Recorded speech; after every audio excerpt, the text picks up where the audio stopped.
Hello बच्चों, स्वागत है आपका ईटीबी शारदा सुपर लर्निंग प्लेटफॉर्म में। बच्चों, अपना फैब अटेम्प्ट हो चुका है, ठीक है। और उसमें सबसे खास बात क्या थी, जितने भी पेपर्स थे 26 के सेकंड अटेम्प्ट को छोड़कर, भाई 26 का जो सेकंड शिफ्ट था वो थोड़ा मुश्किल आया था, पर आपने ये माना होगा मैक्स इजी आई थी, ठीक है। तो भाई अब अपन क्या करते हैं, सबसे पहले एनालिसिस करते हैं और अपन देखते हैं अपन को मार्च अटेम्प्ट पे किस पे ज्यादा फोकस करना है कि यार अपने जो मार्क्स है ना भाई, वो क्या हो जाए, इंक्रीज हो जाए। तो भाई आज अपन इस वीडियो में एनालिसिस करने वाले हैं किन किन टॉपिक्स पे, किन किन चैप्टर्स में किस किस टॉपिक पे अपन को भाई फोकस करना है। क्लियर है क्या? तो चालू करते हैं। सबसे पहले एक जो जनरल ट्रेंड मुझे दिखा वो क्या था कि भाई जो 90% आपका जो पेपर था मैथ्स के अंदर, अगर मैं बात कर रहा हूं, है ना भाई, जो 90% पेपर था वो आपके एनसीईआरटी को टच करते हुए था। मतलब यार इसके जो कहीं ना कहीं कंसेप्ट है ना, मैं ये नहीं बोल रहा लेवल, मैं ये बोल रहा हूं जो कंसेप्ट है वो एनसीईआरटी को पूरा टच कर रहे थे, ठीक है। हाँ, पर 26 का जो सेकंड अटेम्प्ट था ना यार, इसने तो आंखें खोल दी थी। क्लियर है क्या? तो कितने बच्चों का 26 का सेकंड अटेम्प्ट में पेपर था, आप जरूर कमेंट बॉक्स में बताइएगा, और कैसा हुआ था ये भी जरूर बताइएगा, ठीक है। तो भाई अपन देखते हैं यहां पर जो 90% पेपर है वो एनसीईआरटी को टच कर रहा था। और भाई आपको एक ट्रेंड और देखने को मिलेगा। क्लियर है क्या? जो आरबीसी 2.0 के स्टूडेंट्स हैं, आप उनसे भी पूछ सकते हैं, जो सीपीपी और डीपीपी उनको मिली थी, है ना भाई, उससे क्या हुआ था, वहां से आपके जो सवाल हैं डायरेक्टली पूछे गए थे। हमने जो लाइव सॉल्यूशंस है ना भाई, जो लाइव वीडियो सॉल्यूशंस है उसमें भी आप देख सकते हैं, वहां पर आपको लाइव बताया था कि भाई ये सवाल देख लो, सेम टू सेम आया था। क्लियर है क्या? ऐसे बहुत सारे सवाल है। तो भाई आपके लिए आरबीसी 3.0, क्लियर है क्या भाई, ये लॉन्च हो चुका है, ठीक है। आरबीसी 3.0 ये बच्चों जेई एडवांस तक की आपकी प्रिपरेशन करवाएगा। क्लियर है? तो अभी तक जो भी बच्चे भाई कंफ्यूजन में अब मुझे क्या करना चाहिए, तो आप इस बैच में जा सकते हैं और बहुत कम शॉर्ट टाइम में अपनी प्रिपरेशन जो है वो बूस्ट कर सकते हैं। क्लियर है क्या? तो यहां पर वही चीज पढ़ाई जाएगी जो आपके पेपर से रिलेटेड है ना भाई। ये चीज ध्यान दें, मेंस में आपको क्या करना है, बिल्कुल फोकस होकर पढ़ाई करनी है। जो चीज पूछी जा रही है उनके ऊपर थोड़ा सा ज्यादा फोकस रखना है। तो भाई चालू करते हैं अपन अपना वीडियो। क्लियर है क्या? तो भाई देखें, टॉपिक वाइज एनालिसिस पहला, क्वाड्रेटिक इक्वेशन। अरे भाई क्वाड्रेटिक इक्वेशन आपसे भाई इतना बच्चे डर रहे थे कि सर क्वाड्रेटिक में क्या करें क्या ना करें। बच्चों सबसे खास बात क्या थी, जो प्रीवियस ईयर के क्वेश्चन थे वही उठा के दे दिए उसने। क्लियर है क्या? 2 या 3 सवाल पहले जो आ चुके हैं वैसे के वैसे थे। Relation between roots and coefficient, ये सवाल थोड़े इजी होते हैं। हाँ, एक सवाल तो इसमें थोड़ी सी गड़बड़ लग भी रही है ना, जो अल्फा प्लस बीटा वाला था। क्लियर है क्या? अच्छा, मॉडुलस पे भी इस पे सवाल आया गया था, ठीक है, 24 के सेकंड वाले पे। ये इजी क्वेश्चन था, यहां पे सिर्फ आपको मॉड को ब्रेक करना था, इसके सॉल्यूशंस बताने थे। क्लियर है क्या? अच्छा, डिस्क्रिमिनेंट और कोई क्वाड्रेटिक पॉजिटिव है ना भाई, आपको पता है क्या कोई क्वाड्रेटिक पॉजिटिव है, इसका मतलब क्या होता है, इसका मतलब ये होता है इसका ए पॉजिटिव और डी नेगेटिव। क्लियर है क्या? ये चीज आपने पढ़ी होगी और इस पे डायरेक्ट सवाल आ गया। ये अपन पहले लेक्चर में पढ़ते हैं और यहीं से सवाल आ गया। क्लियर है क्या? अब बात करते हैं थ्योरी ऑफ इक्वेशन से भी सवाल आया गया, है ना, और लॉग का एक बेसिक क्वेश्चन पूछा गया था। क्लियर है? और अगला अल्फा की पावर एन प्लस बीटा की पावर एन, जो मैं पूछ रहा था तुमसे, है ना, इस पे 2 सवाल आए। क्लियर है क्या? तो भाई ये देख सकते हैं आप। तो यहां से अपन एक्सपेक्ट कर सकते हैं क्वाड्रेटिक में अगर किसी को बेसिक पता है और किसी ने प्रीवियस ईयर क्वेश्चंस अगर कर लिए हैं अच्छे से, तो उसका ये सवाल इसमें क्वाड्रेटिक में तो गलत नहीं होगा। क्लियर है क्या? तो भाई इससे मुझे एक्सपेक्टेशन है एक सवाल तो आएगा ही आएगा। क्लियर है क्या? अब आगे चलते हैं, अगला टॉपिक भाई कंपाउंड एंगल। इतना बच्चा डर रहा है कि भाई कंपाउंड एंगल सर क्या करें क्या ना करें। देख लो हालत देखो, जो भी सवाल है वो आईटीएफ के कंपाउंड एंगल से मेनली 1 या 2 सवाल पूछा गया, है ना। तो भाई आपको अभी भी घबराने की जरूरत नहीं, आपको बेसिक फॉर्मूलास अगर पता है तो इसका सवाल आप सही कर सकते हैं। अच्छा, बात करते हैं आईटीएफ की। आईटीएफ में बच्चों एक सवाल तो बहुत ईजी आ गया था, याद है वो tan inverse 1/1 plus r square, है ना भाई, इसका आंसर 1 था, याद है। तो ये सवाल कितना इजी हो गया। क्लियर है क्या? तो भाई कुछ बच्चे जो आईटीएफ छोड़ जाते हैं उनके लिए ये ड्रॉबैक हो गया था कि यार वो ये ऐसे टाइप के सवाल नहीं करके गए थे। तो आपको क्या करना है भाई, स्किप कोई टॉपिक नहीं करना है, कम से कम उसका बेसिक नॉलेज तो लेके जाना है। अब बात करते हैं tan इनवर्स x plus tan inverse y, ये वाली आइडेंटिटी से 2 सवाल हो रहे थे आपके, ठीक है। सम ऑफ सीरीज से भी सवाल था, और आईटीएफ बेसिक और प्रॉपर्टीज अगर आपको पता है, जैसे एक sin inverse x plus cos inverse x π/2 करके एक सवाल था, tan इनवर्स x upon a is equal to, है ना। तो ये ऐसे वाले सवाल भी पूछे गए हैं। तो अगर आपको प्रॉपर्टीज पता है तो इसका सवाल आप सही कर सकते हो। तो इन दोनों का मिला के अपन एक क्वेश्चन इस पे एक्सपेक्ट कर सकते हैं। क्लियर है क्या? अगला बात करते हैं सेट रिलेशन एंड फंक्शन। यार इस बार सेट रिलेशन से ज्यादा सवाल नहीं आए, पर फंक्शन से अच्छे खासे सवाल पूछे गए।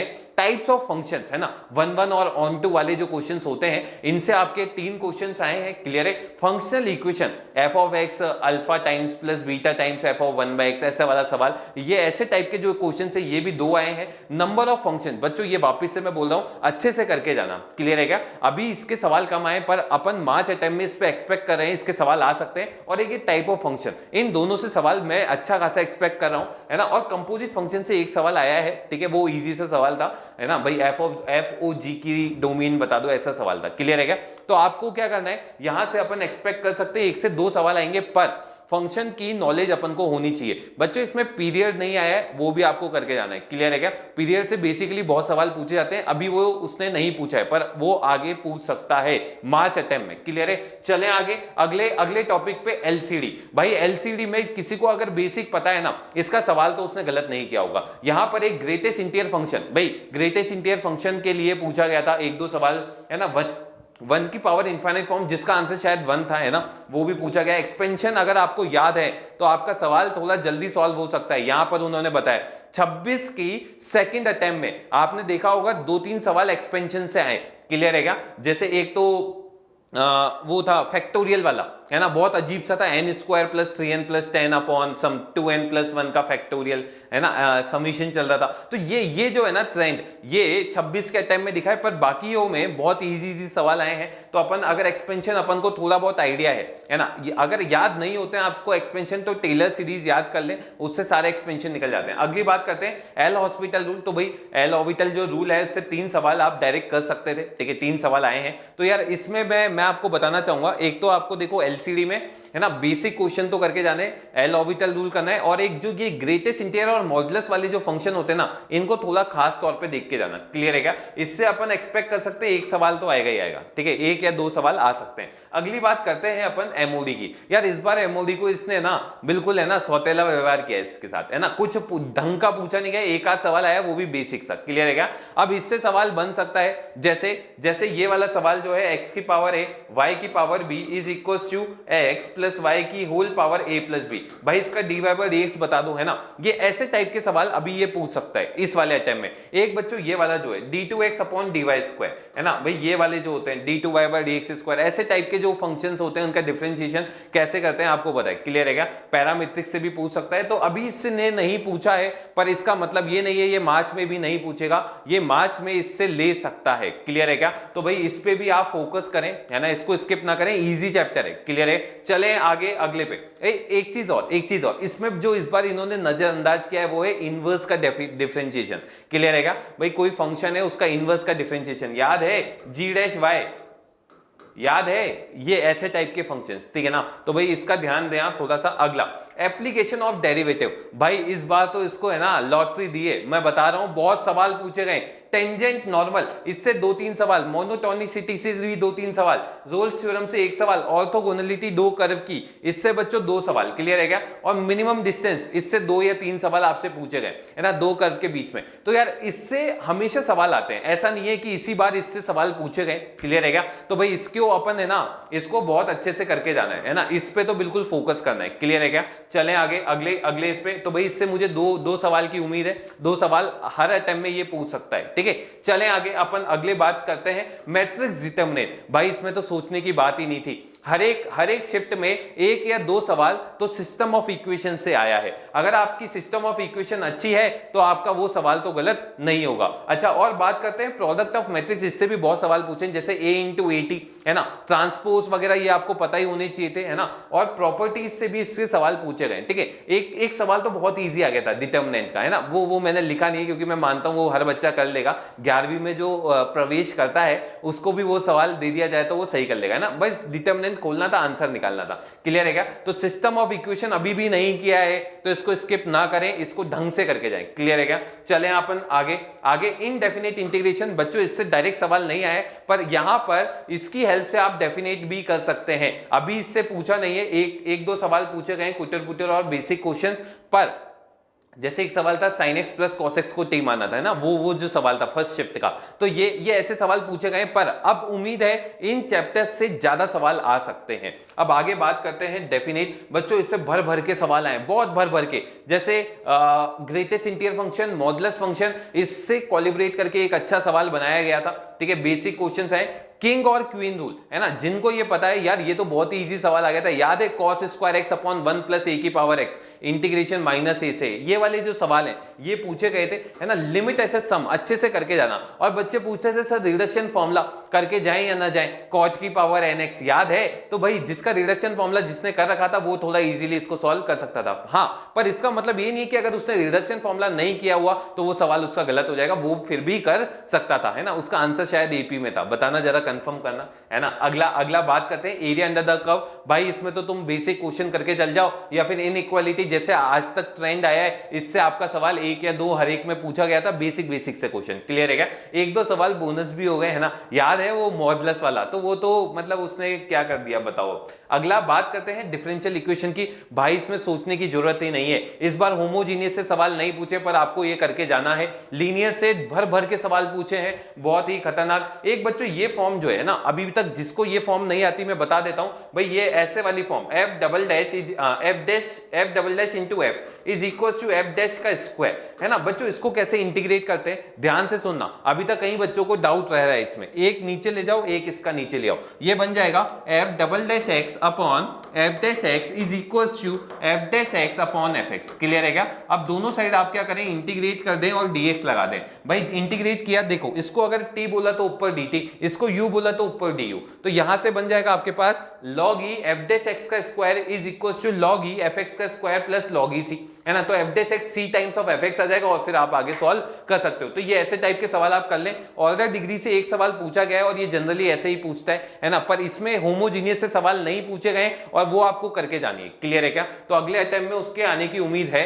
अगला वेक्टर थ्योरी, बच्चों इससे तो इतना प्यार था इसको, हर एक शिफ्ट में 2 से 3 से 4 जितना मन पड़ा उतना सवाल दे दिया। अब इसमें बच्चों कई बच्चों को अभी भी डाउट है, सर वेक्टर थ्योरी हमारा अच्छा नहीं हुआ, उसको हम कैसे करें। तो बच्चों सबसे पहली चीज आप एनसीईआरटी लगाएं। अगर 3D की एनसीईआरटी अभी तक आपने नहीं लगाई है तो उसको लगा लें। Equation of plane, equation of line आपको लिखनी आनी चाहिए। दो स्क्यू लाइंस के बीच में शॉर्टेस्ट डिस्टेंस का फॉर्मूला भी आपको पता होना चाहिए। 3 पॉइंट पता है तो प्लेन की इक्वेशन लिखनी आनी चाहिए। यही सारे सवाल पूछे गए। एक प्लेन, एक पॉइंट की इमेज निकालनी, एक लाइन के रिस्पेक्ट में इमेज निकालनी, ये ऐसे बेसिक क्वेश्चन है। इसमें आपको ज्यादा दिमाग नहीं लगाना, बस आपको पता होना चाहिए कि ये सवाल पूछना क्या चाह रहा है और करना क्या है ना। डायरेक्शन कोसाइन से भी एक आध सवाल आया, तो यहां पर मैंने लिखा हुआ है ये टॉपिक्स तो कम से कम आप करके जाए, है ना। अब बच्चों इसमें इसने एक सवाल जो है वो इस बार कम पूछा, वो है ना 2 लाइंस कोप्लेनर है ना, उसका सवाल नहीं आया, तो वो उस पर थोड़ा सा आप ध्यान दे लें, ठीक है। तो भाई इससे मुझे एक्सपेक्ट है 2 से 3 सवाल वो वापस से पूछेगा, क्योंकि ये मैथ्स का एक बहुत ही इंटरेस्टिंग पार्ट है। क्लियर है। चलें आगे। अगला पीएनसी। भाई पीएनसी से बहुत ही बेसिक क्वेश्चंस आए हैं। अगर आपको पीएनसी की हल्की सी भी नॉलेज है ना, तो वो आप बहुत आराम से सवाल कर सकते थे। तो बेसिक से 3 से 4 क्वेश्चन आए। बेगास मेथड और डिस्ट्रीब्यूशन ऑफ डिस्टिंक्ट ऑब्जेक्ट, इससे सवाल है, तो इससे एक आध सवाल आप हर एक शिफ्ट में मान सकते हैं। आगे बात करते हैं यार प्रोबेबिलिटी की। बच्चों इसमें भी फिर से बेसिक सवाल बहुत ज्यादा पूछे गए हैं। अच्छा, कंडीशनल प्रोबेबिलिटी और बाइनोमियल प्रोबेबिलिटी डिस्ट्रीब्यूशन, इसका तो सवाल रिपीट हो गया, सेम टाइप के सवाल था। कंडीशनल प्रोबेबिलिटी से भी एक आध सवाल आया, तो इससे भी अपन मान सकते हैं। अच्छा, इसमें अभी इसने मल्टीप्लिकेशन थ्योरम से भी था सवाल, है ना। तो आपको याद रखना है इसमें प्रोबेबिलिटी में आपको क्या क्या करते जाना है। एक तो बेसिक क्वेश्चंस पता होने चाहिए। दूसरी बात क्या है, आपको मल्टीप्लिकेशन थ्योरम और बाइस थ्योरम, इस पे थोड़ा ध्यान देना। मार्च अटेम्प्ट में वो ज्यादा पूछ सकता है। क्लियर है क्या। और कंडीशनल प्रोबेबिलिटी ये तो ठीक है, पर ये फिर से एक और अच्छा टॉपिक है जिससे ये सवाल पूछता है। क्लियर है क्या। इसका इंटरेस्टिंग है ना। तो भाई आप क्या कर सकते हैं, ये इन टॉपिक्स पे थोड़ा ज्यादा फोकस कर सकते हैं। बाइस थ्योरम याद रखना है ना, इस पे ध्यान रखना। तो अगला कॉम्प्लेक्स नंबर। भाई ये इससे इस बार ज्यादा सवाल नहीं पूछे गए, आप सिर्फ उसको कार्टेशियन फॉर्म या एल्जेब्रिक फॉर्म में कर उस सवाल को सॉल्व कर सकते थे, ठीक है। और एक क्यूब रूट का भी सवाल था, यूनिटी नहीं था, वो कुछ और था, पर हाँ इससे हो जाता था। माइनस ओमेगा या माइनस ओमेगा स्क्वायर आ रहा था, वो इजी सवाल था, आप कर सकते थे। क्लियर है क्या। तो भाई इससे अब मुझे उम्मीद है सवाल आने की, वो भी क्यूब रूट वाले पार्ट से। क्लियर है क्या। तो इससे एक सवाल मैं एक्सपेक्ट कर रहा हूं। अगले बात करते हैं प्रोग्रेशन की। भाई एम जीएम, इससे सवाल पूछा गया है ना। एक तो इनइक्वालिटी का, एक एम जीएम का इजी सवाल था। और बात करते हैं इसमें यार कुछ नया नहीं पूछा गया है। एपी जीपी के एनएट टर्म का सम, इनफाइनाइट टर्म का सम ये पूछा गया है। एक एजीपी का भी सवाल था, तो इससे वही जो अपन को उम्मीद है वही आया। एक से दो सवाल इससे वापस से उम्मीद अपन कर रहे हैं। अगली बात करते हैं ट्रिग्नोमेट्रिक इक्वेशन की। बच्चों इससे बेसिक सवाल पूछा गया था, tan की पावर 2 थीटा प्लस sin की पावर 2 थीटा ग्रेटर देन 0 वाला। तो वो वैसा सवाल बहुत इजी है ना, सॉल्व आप इजीली कर सकते हैं। तो इस पे अपन को ज्यादा फोकस करने की जरूरत नहीं है, ठीक है। आप इससे मान सकते हैं आपकी शिफ्ट में शायद आए या ना आए, आपकी किस्मत। क्लियर है क्या? इससे थोड़ा इजी ही सवाल आएगा। अगर ट्रिग्नोमेट्री आती है तो फिर आप बिल्कुल ट्रिग्नोमेट्रिक इक्वेशन और एसओटी आप अच्छे से कर सकते हैं। इस बार इसको तो भाई बहुत ही है ना भाई, लात मार के निकाला है इसको तो। क्लियर है क्या? एक भी सवाल नहीं पूछा गया। अगला बात करते हैं बाइनोमियल थ्योरम। बच्चों इस बार इसने क्या किया, बाइनोमियल थ्योरम में जो ये ऐसे वाले सवाल होते हैं ना, NC0 प्लस NC1 से NCN तक का सम,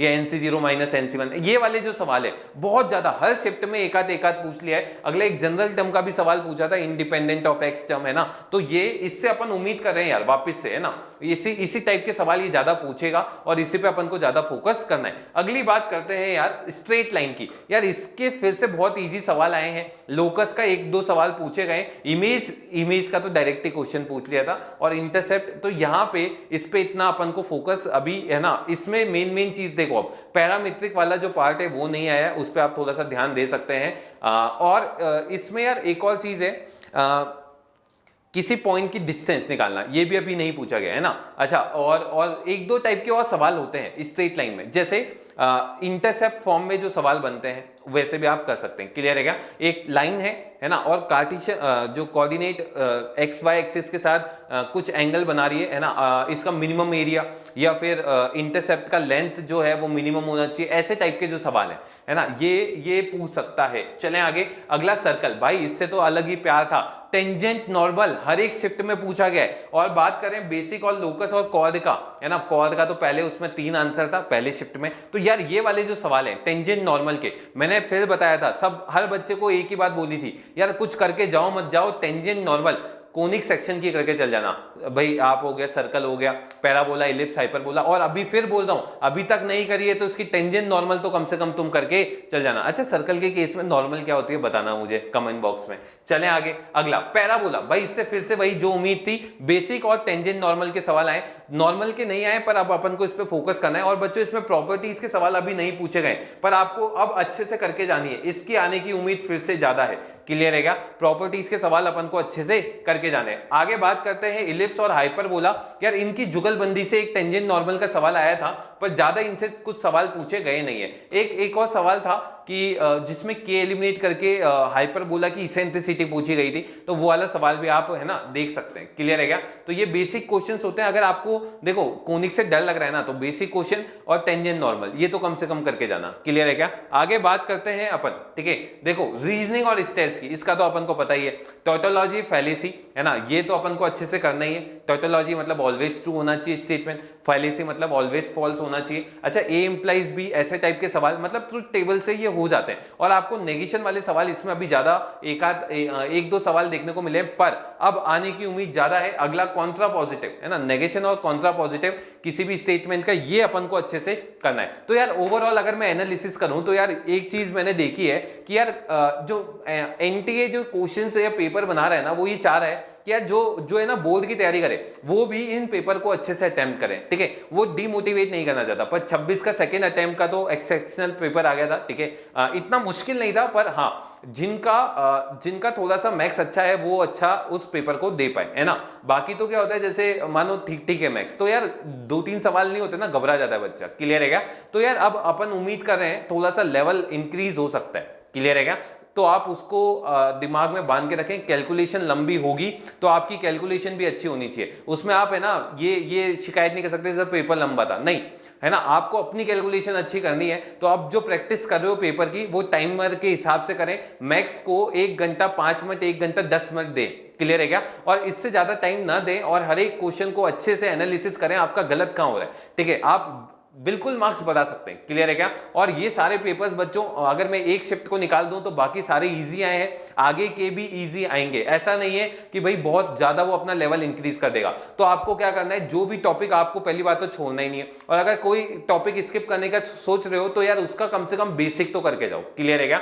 और आरबीसी 3.0 ये मैं फिर से बता रहा हूं आपके लिए, मार्च अप्रैल मई अटेम्प्ट आपके लिए बेनिफिशियल होने वाला है यहां पर, क्योंकि आपको वही चीज पढ़ाई जाएगी, बिल्कुल लिमिटेड। ऐसा नहीं है कुछ भी पढ़ा दिया, ठीक है, वही चीज इस पे ही फोकस करेंगे अपन जिसके ज्यादा आने की चांसेस है। क्लियर है क्या? और इसमें एडवांस की तैयारी भी आपको करवाई जाएगी, तो भाई आपका एक कंटिन्यूशन में है ना, टाइम खराब नहीं होगा। क्लियर है क्या?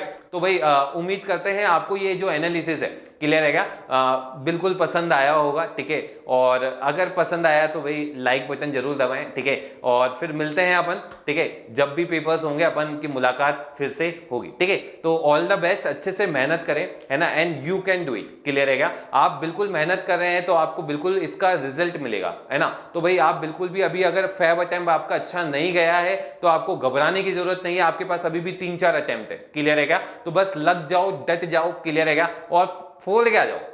बाय।